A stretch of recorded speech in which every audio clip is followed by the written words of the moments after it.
Even when teams are losing, like the Denver Broncos who currently sit at 0-2, they can still show some positive areas for the team. These strengths are often what they look to rely on to help them turn things around. Denver being 0-2, but losing by a combined 7 points against two top teams in the AFC is something to ease the disappointment, even though a loss is a loss, because that shows the brightest positive with this team.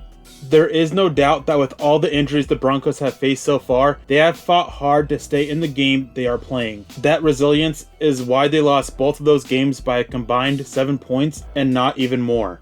Never giving up is a must for a football team, and just 2 years ago, the Broncos were a football team that gave up. Always fighting is the right attitude to have, and it is infectious to other players. Another bright spot has been tight end Noah Fant, who in 2 games has 9 catches for 138 yards and 2 touchdowns. He had a great rookie year and took a big step forward this season. Without Courtland Sutton, Denver needs Fant even more. The promise is there and he has answered the call, but there are 2 areas he still needs to work on, and that's getting open against bracket coverage and his blocking.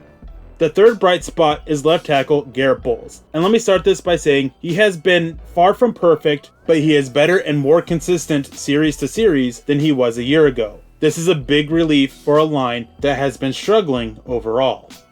Bowles has really developed his technique and even had changes made to his technique to help him not be as grabby, as well as understanding how what he was doing was a penalty. Consistently playing at this level game to game is now what's needed. There are other bright spots, but these 3 can help with the weaknesses they have on the line and their depth problems from injuries. Relying on strengths is the basics of coaching and has to be what Denver does going forward. For Mile High Huddle and Sports Illustrated, I'm Eric Trickle.